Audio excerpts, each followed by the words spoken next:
It's a great pleasure and privilege to be here with you today and to share some thoughts on the 30 years and more that I've been working in the area of autism and reflect on how our understanding of autism has changed over that time.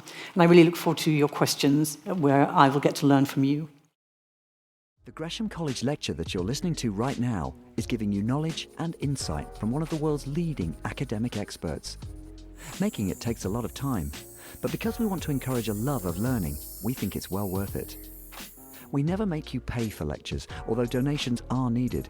All we ask in return is this: send a link to this lecture to someone you think would benefit, and if you haven't already, click the follow or subscribe button from wherever you're listening right now. Now, let's get back to the lecture. So, autism is perhaps more present in everyone's consciousness than ever before. And you can see autism being reflected in news articles like the one today about employment, and also in fiction, in books and films. Some of the coverage is very misleading, of course, and some of it perpetuates myths. But I think there's greater awareness of autism than any time during the 30-odd decades that I've been working in the area. And most people, when I tell them what I do, will say, oh, yes, I have a friend whose child is autistic, or some sort of connection. But what is autism? Well, you can answer that question in lots of different ways. We know that autism has a strong genetic component in most cases, but we don't have a genetic or a blood test for autism, and we're still defining and diagnosing autism on the basis of behavior. So we're talking about a behavioral syndrome, a pattern of behavior, characterized by social and communication differences and sometimes difficulties, by rigid and repetitive behavior, which now includes sensory sensitivities also, and a characteristic that is present from early in life, even though the diagnosis may come much, much later. And as I'll go on to talk about later, we have some people coming for first diagnosis in their 50s or in their 70s. But the characteristics of autism were always present from very early on. So the first way that autism has changed is from being considered rather narrowly, defined rather narrowly, to a much broader definition. So in the 1980s, the diagnosis was called infantile autism, reflecting, again, a very different history where initially autism was distinguished from and talked about as childhood schizophrenia. And some of the diagnostic criteria were pervasive lack of responsiveness to other people, so being oblivious of others, gross deficits in language development, often an individual who didn't speak or only spoke a few words, and absence of delusions and hallucinations. And you can see that that is an attempt to distinguish autism from schizophrenia or from the psychosis spectrum. Now, most of us, when we think about our autistic friends and relatives, they may not fit those criteria at all, certainly not pervasively unresponsive to other people, for example, and they may have very good language. Our current diagnostic criteria for what we now call autism spectrum disorder include things like persistent deficits, some people would rather say differences, in social communication and social interaction, restricted repetitive patterns of behavior, interests, or activities, and as I said, that now includes sensory sensitivities. And importantly, in our current conception, you can have an autism diagnosis and a diagnosis of ADHD, or of anxiety, of depression. And surprisingly, that was only allowed from 2013 in the current diagnostic criteria. Before that, if you were anxious and autistic, your anxiety was put down to your autism, which obviously isn't helpful, and I'll talk more about mental health later on. So a great widening of those diagnostic criteria, incorporating many more people. When I started in the field, most autistic children were in special school. Many or most had intellectual disability, language difficulties, and we were really fighting a lot of underdiagnosis. Now, most autistic children are in mainstream school. That may not always be the best place for them if they're not well supported, but most are in mainstream. Most will have pretty good intellectual functioning and serviceable or good or excellent language. So the picture, the autistic population has really changed. And as autism has changed from being narrowly defined to much more broadly defined, it's also changed from being a rare condition to a common condition. So in the 1980s, we talked about between 4 and 6 in every 10,000 individuals meeting diagnostic criteria for autism. But today, we talk about 1% of people, or maybe even 2% of people, and sometimes studies in the States saying even higher numbers. What happened between 1980s and today? Well, one thing that happened was that in the mid-90s, a new diagnostic label, Asperger's syndrome, was introduced. And it was introduced to capture people who didn't have a language delay or cognitive delay, but still had those socio-communication difficulties and the rigid and repetitive traits. And I think for the first time then in the 90s, if a parent had a child diagnosed with more classic or obvious autism, they might read around the topic and they might find descriptions of Asperger's syndrome and think, that might be me, or that might be my father, the grandfather of the child who's just had a diagnosis of autism. Before that, when the picture was very much about autism with language delay, with intellectual disability, parents weren't likely to read about autism and think, that's me as well. So we see a big expansion there. But I also want to point out that there probably hasn't been a real increase in the rates of autism. We can't be sure because we can't go back retrospectively and apply our current diagnostic criteria. But what I've shown you on the slide is the smooth blue curve that is often used by autism charities and campaigners, particularly in the States, to say, look at this huge rise in the rates of autism. Please give more resources, please give more intervention and support.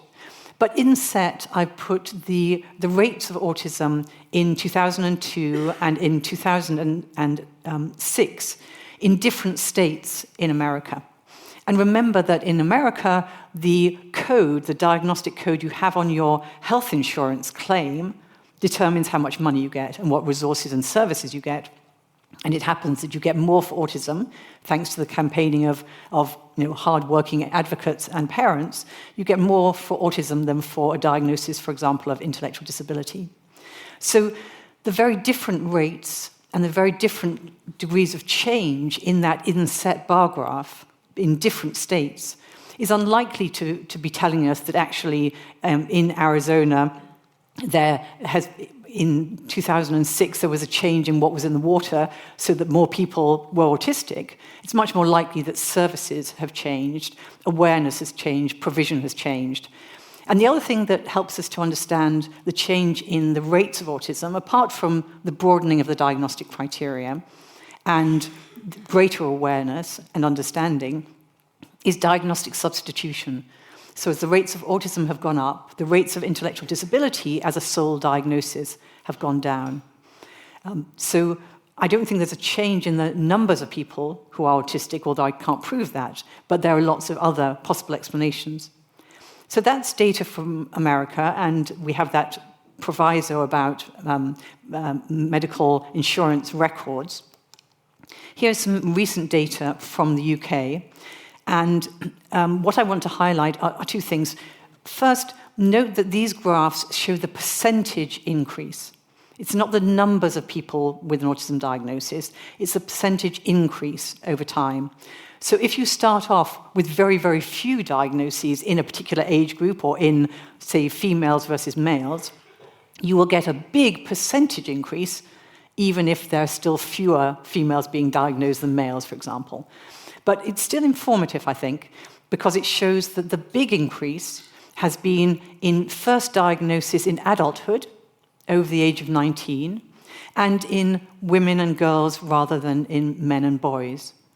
And the authors of that work, Ginny Rossung and her collaborators at Exeter, conclude from those two facts that they don't think we're over-diagnosing autism. Instead, we're catching up on people who have historically been missed. And we'll come back to the catching up in older people a bit later. A third change in how we think about autism is from thinking about autism as mainly affecting boys and men to recognizing that autism is relevant for all genders. So in the 1980s, we estimated that perhaps 5 or 10 times as many males as females warranted an autism diagnosis. But most of that data was from clinical records or records of who was on the special educational needs registers. From those records, it looked as if many fewer girls and women were autistic compared to males, but when they were autistic, they were more likely to also have intellectual disability. Now, fast forward to the 2020s, and it seems from good meta-analytic studies that maybe the ratio is 3 times as many males to females.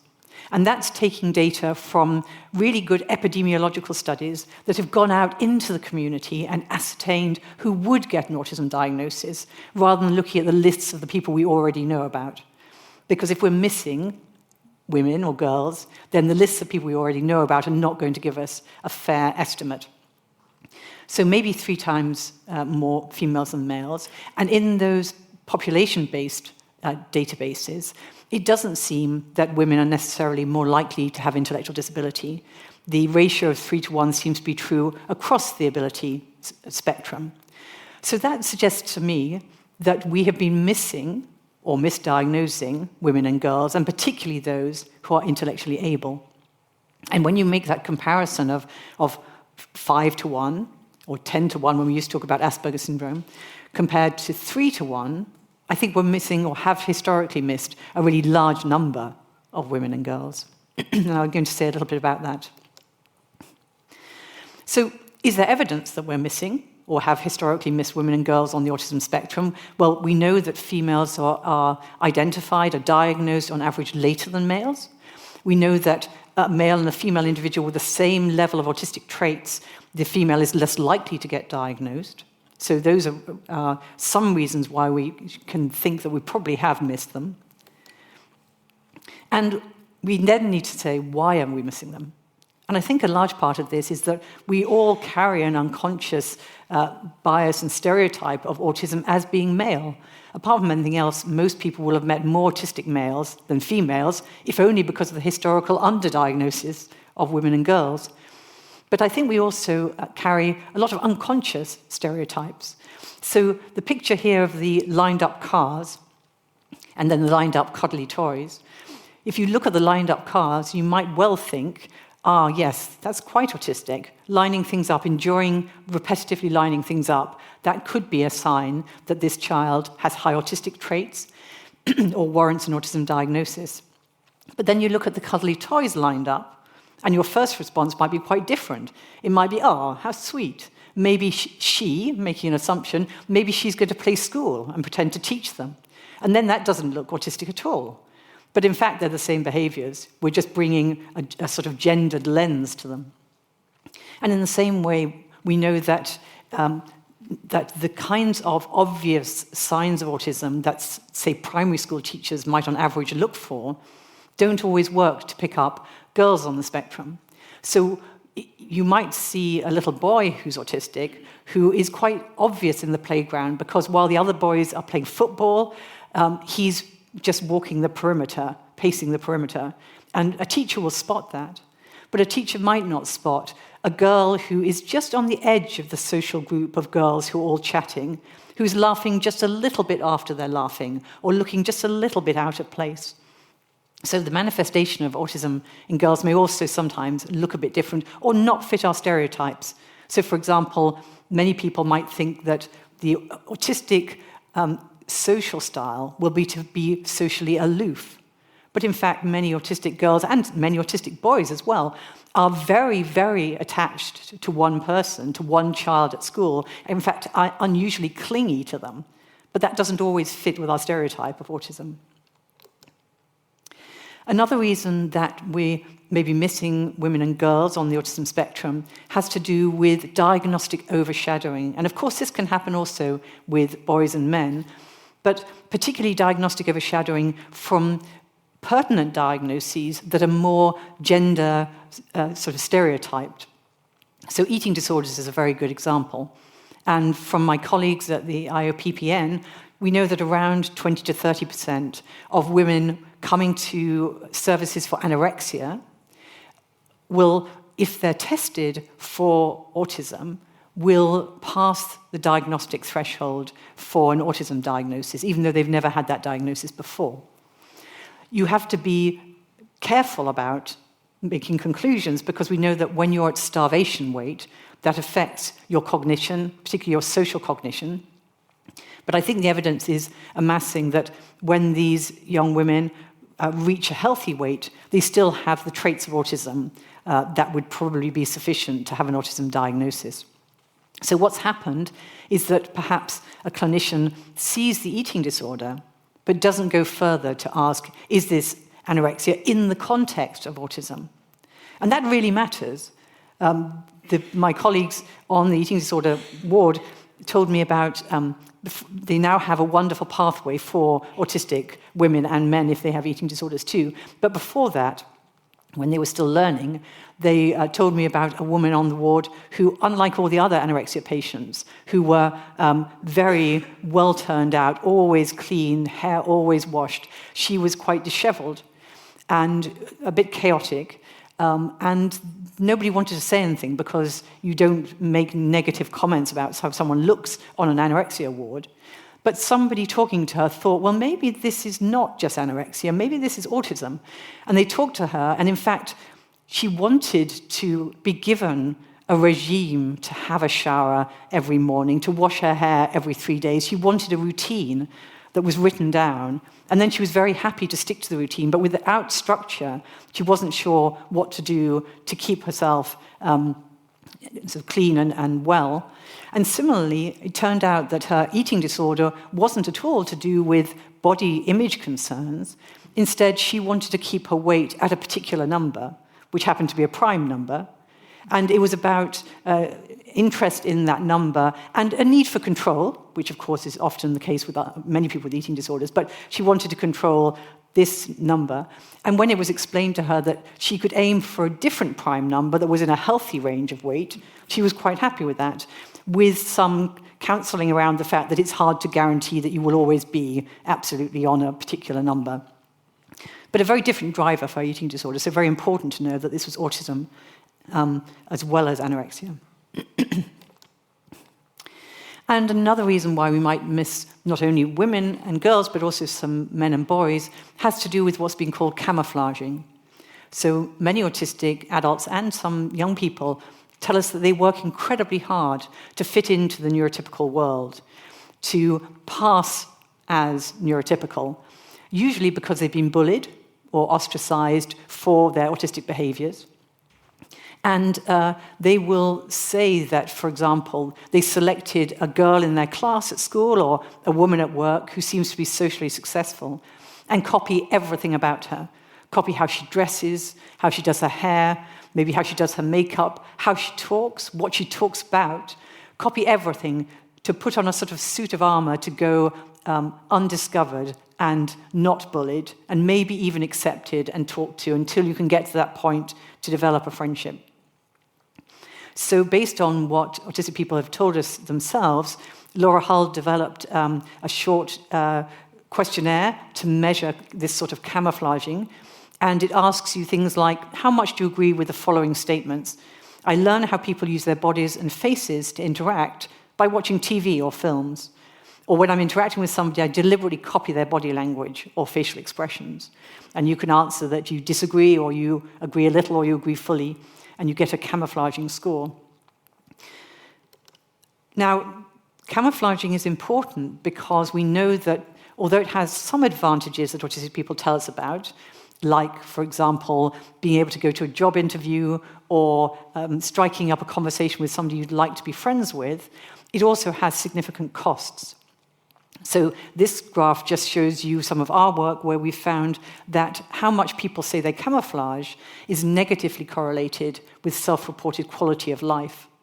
That's true for both males and females in this sample. And we also know that autistic people tell us that camouflaging is exhausting. And if you imagine trying to keep up a mask 24 hours a day or all day at school, it's no surprise that you come home and have a meltdown. And also that it erodes the sense of self. So an autistic 16-year-old that I was talking to was telling me about her mental health crisis, which had landed her in hospital. And she talked to me about how when she came out, her friends had really rallied around her. And as she was talking, I was thinking, that's lovely, that's so nice. And then she said, but of course it's not me they're friends with at all. It's the mask I wear. And so all of that love and affection wasn't reaching her because she didn't feel that she was her authentic self with her friends. She felt that they were friends with the mask that she wore. And masking and camouflaging has really made me think very differently about the traditional route of social skills training that for so many years was absolutely what was assumed to be a good idea for, say, autistic teenagers. Do social skills groups, tell them what they should be doing and what they're doing wrong. And if anyone wants to ask about that in questions, I'm very happy to talk about it. Autism's also changed from being a childhood condition and really the preserve of child psychiatrists and pediatricians to being a lifespan condition. We know that people don't stop being autistic. They don't grow out of autism. Autism is inherent to how they see the world and how they process the world. And although, as for everyone, we change as we get older, most autistic people will live most of their lives as adults. And we know from a recent study of GP records that over the age of 50, 9 out of 10 autistic adults are undiagnosed. So we really are missing and know very little about older age with autistic people. And it's important to know, because we need to know whether the health needs, for example, will be different. The medical records in the States suggest that all sorts of physical illnesses are worse among those who have an autism diagnosis. Some of that may reflect lives that are hard, lives that are stressful. And we have one study where we looked in, a population-based cohort at pace of aging. And those individuals who had high autistic traits, we didn't require a diagnosis because we know over the age of 50 most people aren't diagnosed, but those with high autistic traits had a faster pace of biological aging as well as worse reported physical health. But a mediation analysis suggested it wasn't the autism that was responsible for that worse aging outcome, but instead it was the things in between, so social isolation, poor mental health and anxiety, poor sleep, and poor health behaviors, so not being able to have a healthy lifestyle. Those were the things that led to that faster pace of aging. So there's nothing fatalistic about, as far as we know, to tell us that autistic people will have a less healthy old age. But we do know that autistic people, on average, have a less happy life. That's something we can all change. And a less happy life, and being bullied, for example, is for all of us related to poorer mental and physical health. So autism has also changed from us thinking about it as categorically different from any other diagnosis and from neurotypical development to having a much more dimensional approach. So in the old days, it would have been, yes, you get the autism diagnosis, or no, you don't get the autism diagnosis. But people first became interested when it became clear from twin studies that autism was quite strongly genetic. People became interested in measuring what they called the broader autism phenotype in the relatives of diagnosed autistic children or adults, and looking for little signs, grey signs of autistic traits in not diagnosed, not autistic relatives, to try and understand the family tree, to try and understand the genetics. And once people started creating measures for autistic traits dimensionally, you could see that actually in the general population, at least at the behavioral level, we're all somewhere on that continuum. So this is the autism spectrum quotient. It's perhaps the best known autism trait measure, which is also freely available and happens to be what NICE recommend as a sort of first screener to know whether it's worth going further on a diagnostic journey. It's not without its critics, but these are some of the questions that you would be asked if you used it. You have to say to what extent you agree that I prefer to do things the same way over and over again. I often notice small sounds when others do not. Or you prefer to do things with others rather than on your own, and that would be reverse scored, expecting that on average more autistic people would say they prefer to do things on their own. Although I would really emphasize that and counter the myth that autistic people are not sociable. Many autistic people are highly sociable, and many autistic people are absolute extroverts. and also take the opportunity to counter the myth that autistic people lack emotional empathy, because there's absolutely no evidence for that. Autistic people are empathic with others. They may find it difficult to read somebody else's mind, in the sense of knowing that somebody else might think something different, but they certainly care about other people's suffering and emotions and so on. So you can see that if you answer these sorts of trait questions, you get a distribution, and you can see here from collected studies the distribution for males on average and females, with the males on average scoring a bit higher. Now, when we think about a dimensional approach to autism, sometimes, including some autistic self-advocates, will say, oh, no, you can't be a bit autistic, just like you can't be a bit pregnant. So I think it depends on the level of analysis. So behaviorally, we've just seen, behaviorally you can be a bit autistic. You can have a lot of autistic traits, or very few autistic traits, or anywhere in between. Of course, sometimes those measures at the behavioral level are not getting at qualitative differences. So if you were socially anxious, if you had social phobia, you might say you prefer things to do things on your own. If you have OCD, you might say you wouldn't say you prefer to repeat things over and over, but you might say you tend to repeat things over and over. So there are other ways you could score up on those behavioral items. If we think about the genetic level, you can certainly be a bit autistic. So what we know about the genetics of autism from twin studies is that the genetic influences on diagnosed autism are largely overlapping with the genetic influences on subclinical autistic traits. We also know that for most autistic people, the genetics of their autism is just like the genetics of their and our height. It's the product of hundreds and hundreds of common alleles, common genetic variants, which we all share. And some people have more of them and are taller or have more autistic traits. And some people have fewer of them or a different combination of them and are shorter or have fewer autistic traits.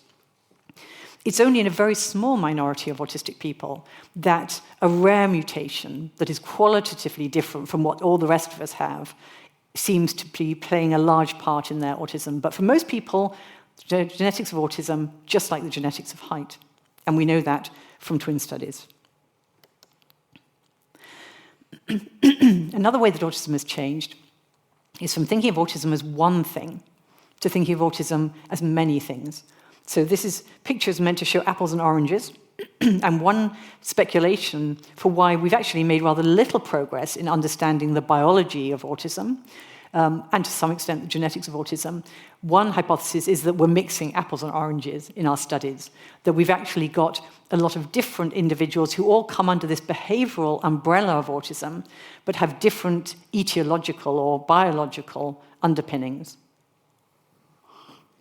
So I told you about the genetics, which is again shown here, the very small part of the pie that is to do with mutations or de novo new events that are different from the general population, and the large part of the pie where it's just a matter of how many common variants you happen to have.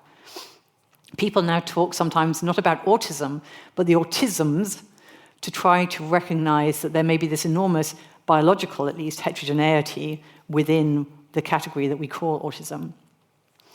Interestingly, despite the search for biomarkers and ways to stratify or cut up the big autism spectrum, to date there's been very little success.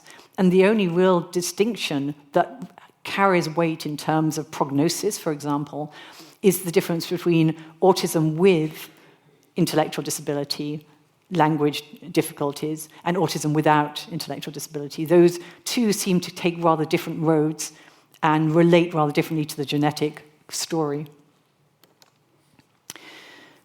Autism, we can also think of as changing from one thing to many in a different sense. So before I was talking about taking the whole autism spectrum and saying that when you compare one autistic person to another, they may have very different biological underpinnings or etiologies. But now I want you to think about just one autistic person.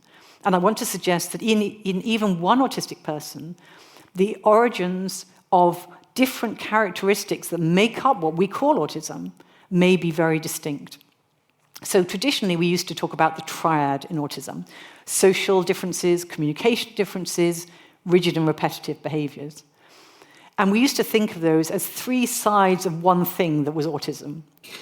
But while it's true that if you go into an autism clinic and you look at people who have the diagnosis, you will always find that they have all three parts.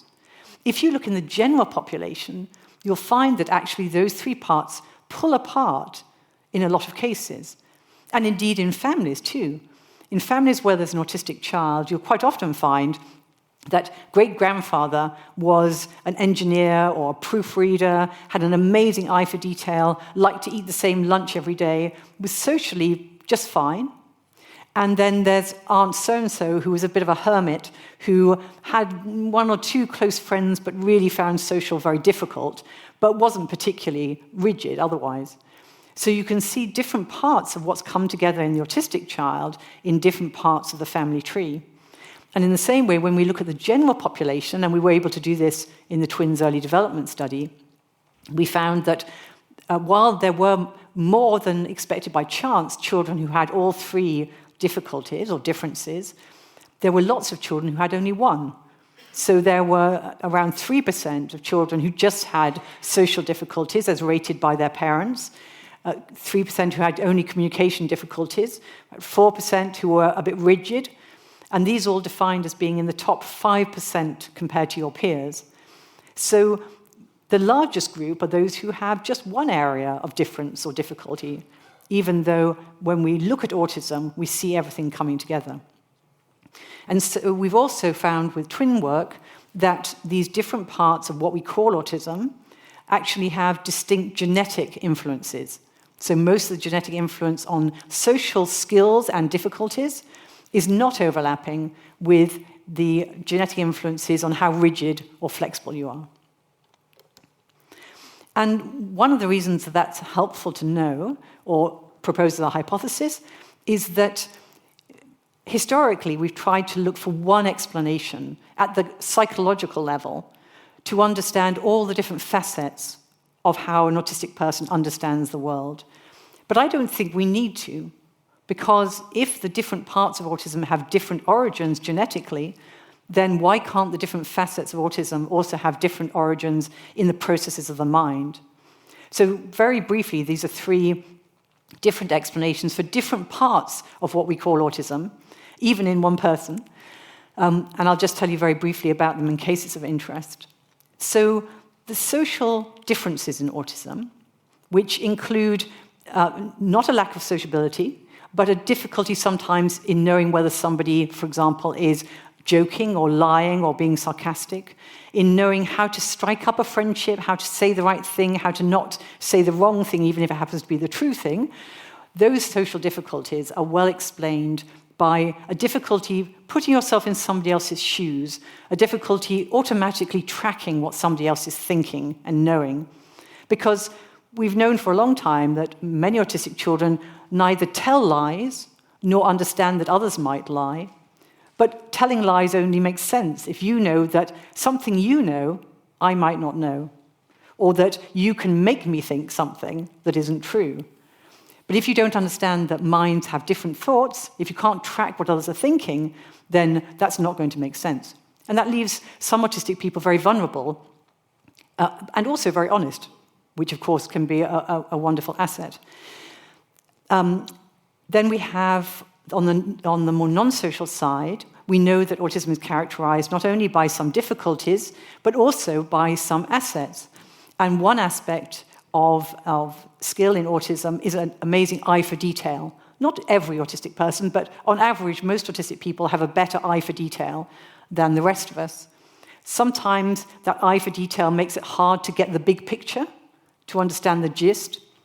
But still, for example, in this task, which is the embedded figures test, where you have to find the simple shape hidden in the colored, more complex shape, for most non-autistic people, that's difficult because we see the colored shape as a gestalt, we see it as a whole. But autistic people often describe seeing things as parts, and therefore they can easily zoom in on and see where that simple shape will be. And then another aspect of autism seems to be around difficulty with planning and coping with change. And some of that might be about being very detailed, so even a small, what is to us a small detailed change, really, really matters if that's what you're zoomed in on. But some of it's also probably to do with what's called executive dysfunction, or difficulty in those frontal lobe functions of planning, monitoring, being flexible in the face of change, dealing with novelty, and so on. And that's often what holds some autistic people back. So working in a university environment, we have many, many students who are autistic and very, very smart, but sometimes they struggle when they come to university in organizing their lives. And it's the organization that really begins to be a problem for them. And the coping with change, the coping with the fact that that lecture actually is happening somewhere different now, and you weren't given any notice, and that can just throw you completely. So another way in which autism has changed is from thinking of autism and studying autism in its pure form. So there was a fashion for saying, well, we must only study autistic people who don't have language problems, don't have intellectual disability, don't have mental health problems, because then we're studying pure autism. And recognizing now that pure autism is vanishingly rare. And Christopher Gilbert tends to say that pure autism won't come to the clinic, because if autism is the only issue or the only characteristic, it's not a problem. You can find your niche and you can live very well with just autism. But unfortunately, just autism is very rare. And most autistic people are battling with a lot of other things. And it's those other things that make life hard to live, not the autism. And those other things include epilepsy and intellectual disability, sleep problems. Sleep problems can be an absolute killer and yet are relatively easily treated for many autistic people. Sensory sensitivities can be very, very difficult, and that's one of the things in the workplace, thinking about that report today, that where reasonable accommodations are needed. But anxiety and depression, very common, ADHD, OCD, developmental coordination disorder or dyspraxia, those are all very common in autism and can make life difficult. And even more important for us to recognize, because that lies with society to address, stigma and bullying, being ostracized, being discriminated against, are all the things that make life hard for autistic people, not the autism. So we know that around 70 or 80% of children and adults on the autism spectrum will have a diagnosed mental health condition, and many will have more than one, with anxiety and depression being among the highest. And we've learned in recent years, tragically, that suicide is elevated among autistic people, particularly among women on the autism spectrum and women who don't have an intellectual disability. This is from our longitudinal study in, again, the twins early development study, where we asked parents about different sorts of difficulties, emotional, so that might be anxiety and depression, conduct problems, hyperactivity, and we asked them at age 4, 7, and 13. And in these diagrams, each horizontal line is one child. And if they're in the green, they're okay, they don't have problems in any of these areas. And if they're in the orange, they've got at least one clinical level difficulty. And we have a comparison group drawn from TEDS where they don't have autism. And you can see that most of those children are in the green at 4. A few pick up some difficulties at 7, some drop difficulties. And again, by 13, most do not have any parent-reported difficulties. And then you could look at the autism group, and at 4, about 50% already have difficulties in one of these areas. And as you go to age 7, more pick them up. A few drop them, but many more pick them up. And again, at age 13. So you can see the persistence. And below, we've got the co-twins. Now, autism is highly genetic, so many co-twins of autistic children are autistic themselves, but some are not. And when you look at the co-twins, you have a perfect control for the family environment, for SES, and those other kinds of things that, of course, we know affect children's well-being. But here you can see that the non-autistic twins in those families where there's an autistic twin are generally in the green. And this is some work by Dr. Gavin Stewart, who I have to also thank for co-authoring the text, the piece of writing, which will be on the Gresham College website to accompany this lecture. And Gavin's been working very hard on aging and autism. And he's worked with a long-term aging study, which isn't about autism, but is just about healthy aging. If you're over the age of 50, you can sign up for Protect, and every year you can do cognitive tasks and answer questions about your well-being. And because we know that most autistic people over the age of 50 are not diagnosed, we've given an autism trait measure, and we look at those who have high autistic traits. And in this Venn diagram, the size of the circles shows the relative percentage of people being affected by sleep problems in yellow, by depression in blue, by anxiety in orange, and the overlap between those. And you can see that sleep problems are much more of a problem for the high autism trait group compared to well-matched peers who aren't autistic and have low autistic traits. And the overlap of those sleep problems with mental health problems is very significant. And I want to tell you briefly about one particular area of mental health that we think is rather neglected for the autism spectrum and is important to be thinking about. So with Freya Rumbel, who is a clinical psychologist, we've been speculating for some time now that autistic people might, on average, be more vulnerable to developing post-traumatic stress disorder. And this is because, firstly, we know that autistic people experience more adverse life events than non-autistic people. Bullying, I've already mentioned, but also assault and other kinds of negative life events. We also know that autistic people process information differently, with an eye for detail. And one of the individual differences in the general population that tends to determine whether two individuals who've experienced a traumatic event, which one will go on to develop long-term PTSD symptoms and which one will not. One individual difference of relevance is how well you can weave your experiences into a coherent story, a coherent narrative. And if you stay rather fragmented and detail-focused, you're more likely to continue to have symptoms of PTSD. So that detail focus in autism might make them more vulnerable to develop PTSD symptoms. There are also aspects of sensory processing that are important in PTSD, and I've mentioned sensory sensitivities in autism. And lastly, how you cope with the natural early stages of flashbacks and so on that maybe everyone would have after a traumatic event, whether you use an avoidant coping style or a more adaptive coping style also determines your likelihood of developing PTSD. And again, we thought that autistic people who sometimes show an avoidant coping style might be more vulnerable for that reason.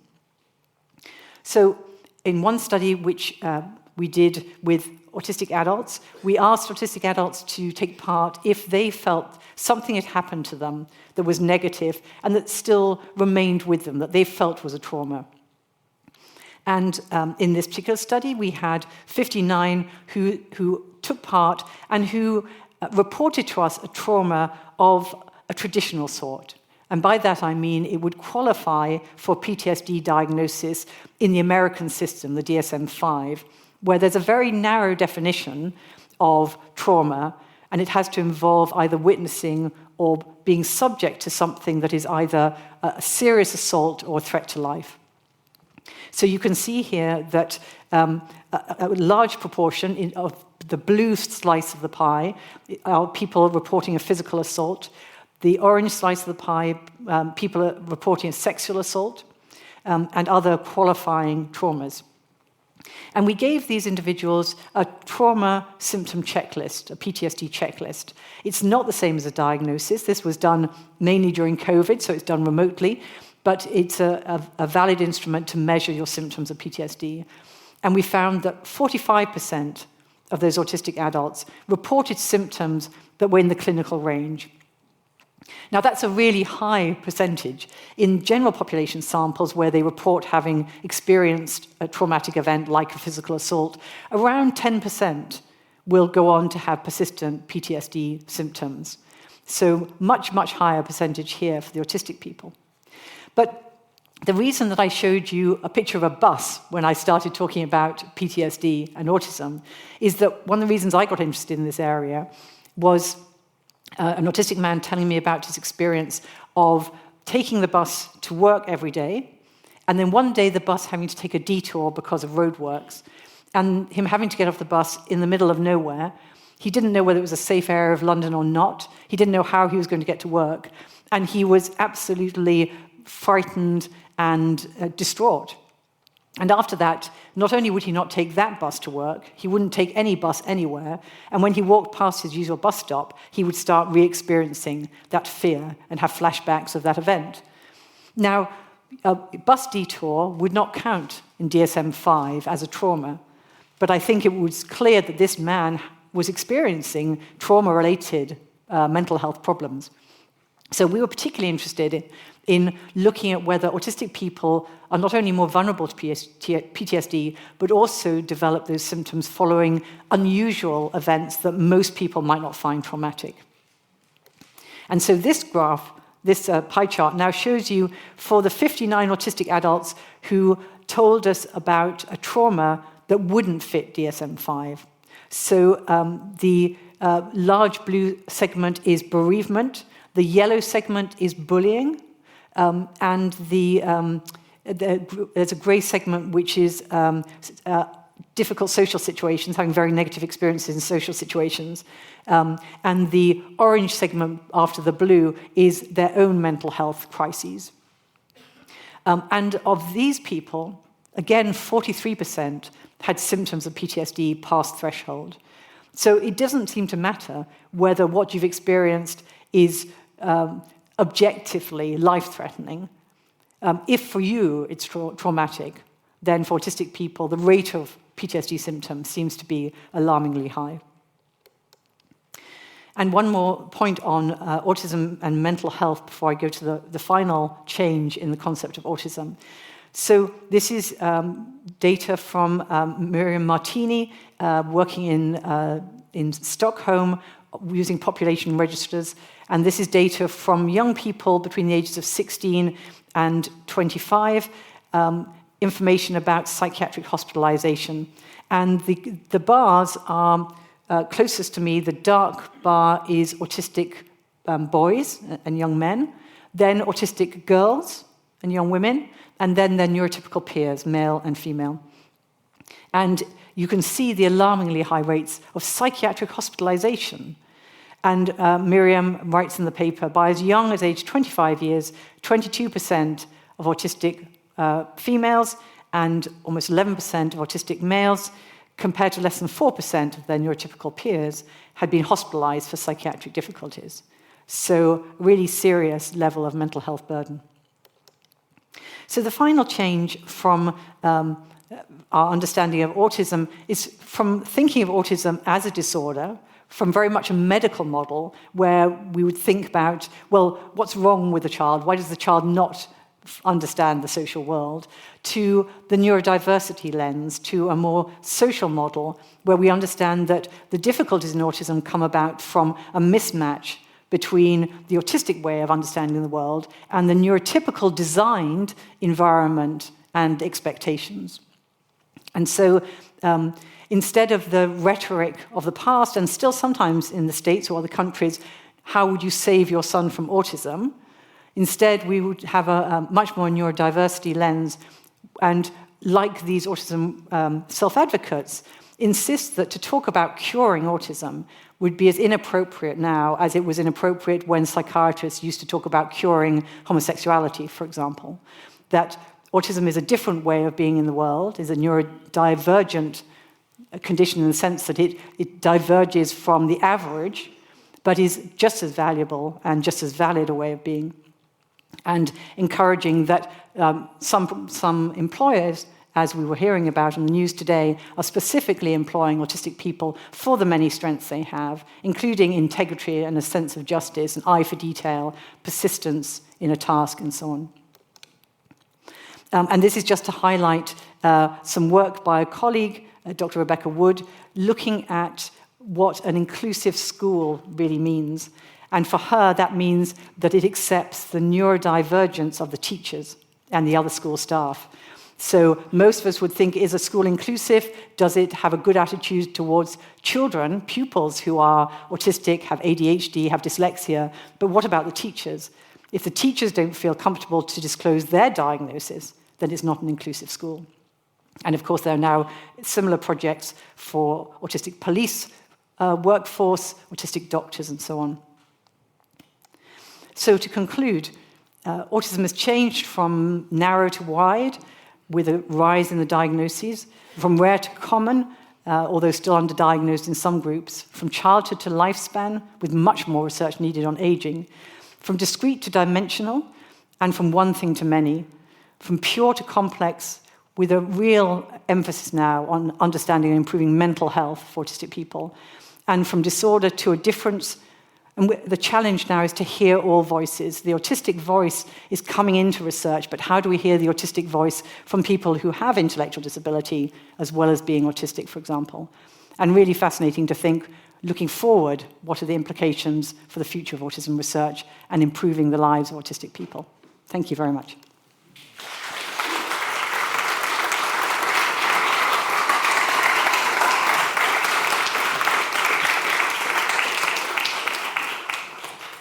Thank you very much, Francesca. It was just stunning.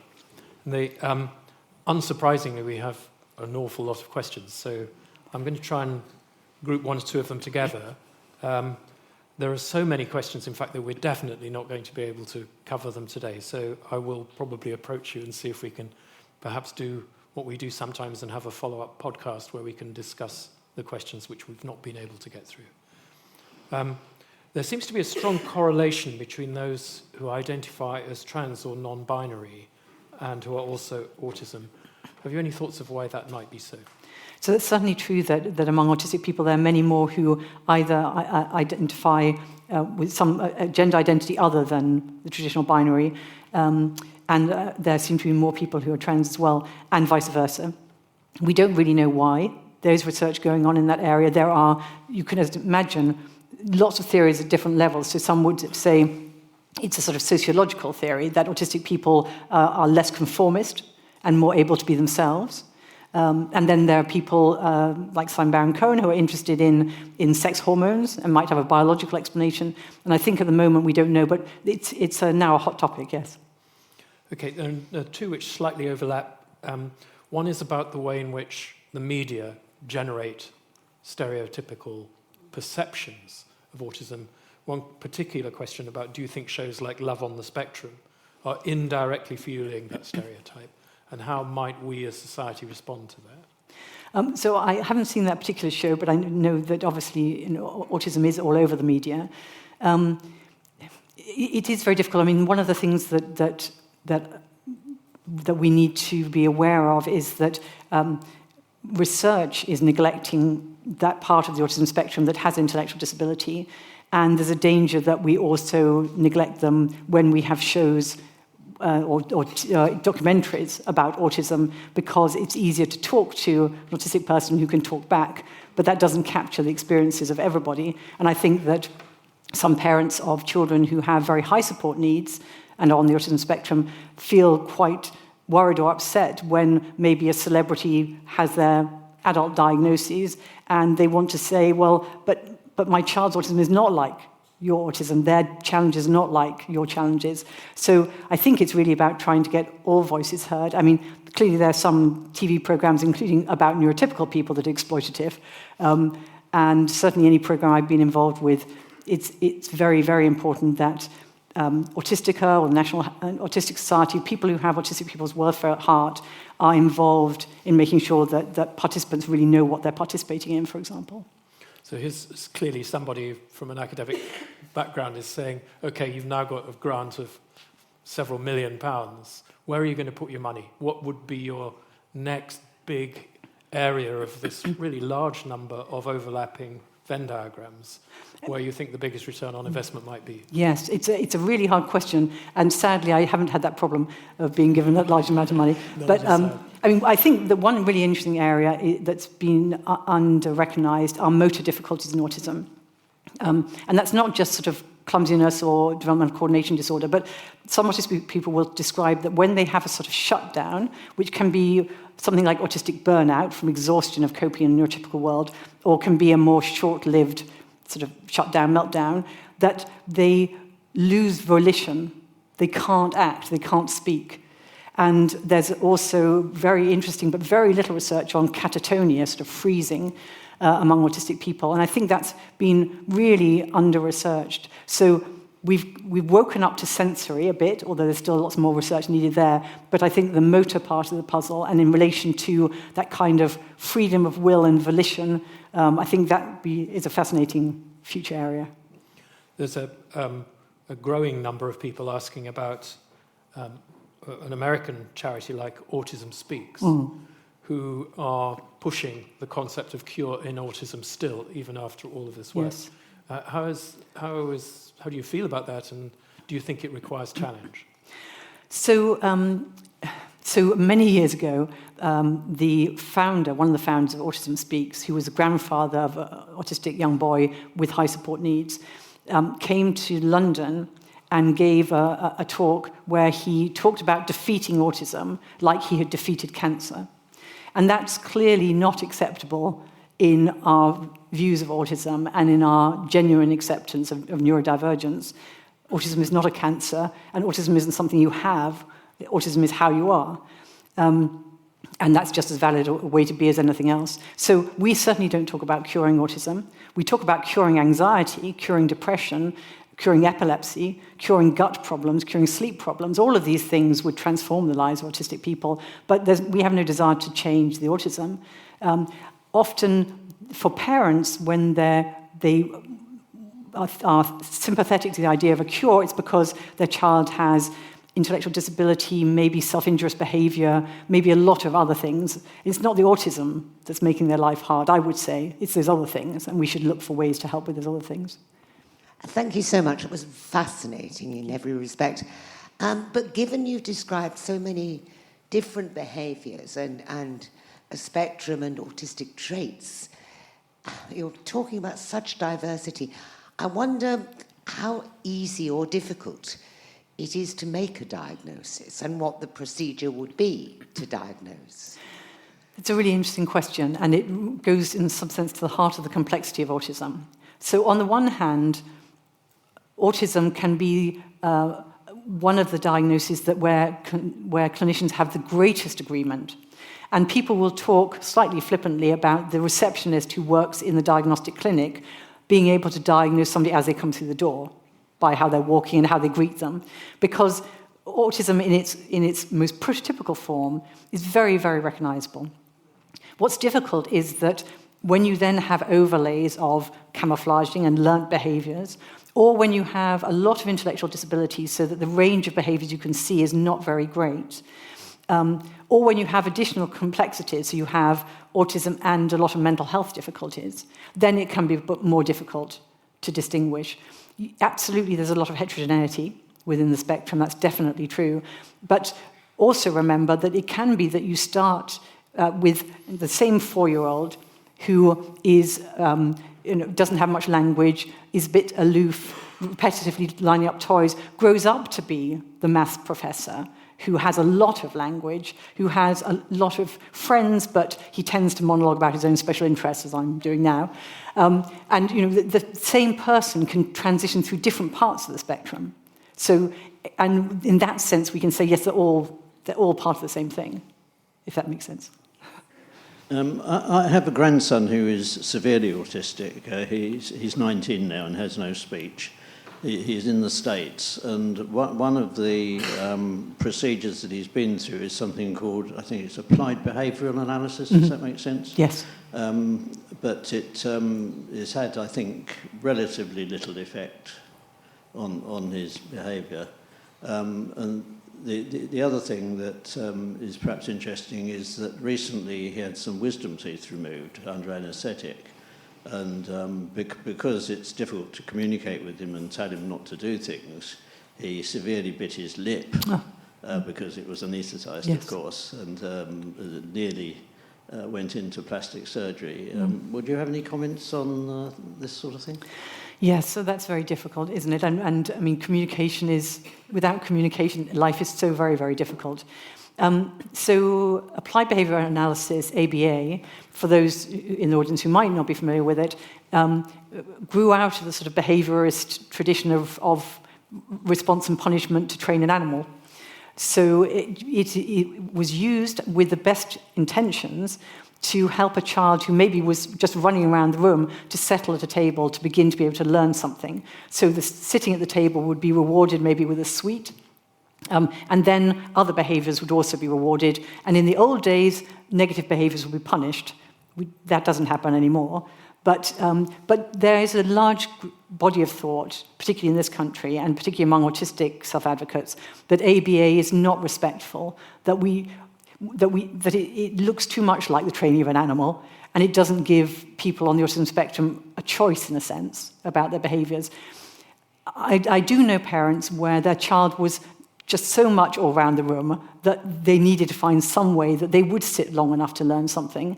And to be fair, most parents bribe their children at some point. But I think the level of mechanical teaching makes people feel uncomfortable. And some autistic people have said that they felt damaged by that process. But it is very hard to know how best to try and reach a child who has very, very high support needs. I think that there are more available alternative communication devices now with iPads and things. There are more ways that you can let a child unlock communication of some sort. And that's so important for the reasons that you've highlighted, that we need to be able to tell people what's going to happen and them to tell us what's going on with them. And I would just take the opportunity to say, I'm sure it may not be relevant to your grandson, but for anybody else who has a child of whatever age with very little language, if their behaviour changes suddenly, if they seem very distressed or violent or self-injurious, please check that they're not in pain, because we've only recently begun to realise that often that's a symptom of pain. And because the autistic person can't tell us that, for example, they have absolutely crippling constipation, they will express it in some other way, and that might be like by lashing out, or it might be by crying, or it might be by biting themselves. So don't forget about pain if somebody's behaviour changes when they haven't got any other way of telling you. But thank you very much for the example. I'm going to take just 2 more questions so that we can be quite... You're next. Hello. Firstly, thank you so very much. This is a wonderful, wonderful talk. I was wondering, on one of the slides, you briefly talked about Asperger's becoming something in the 90s.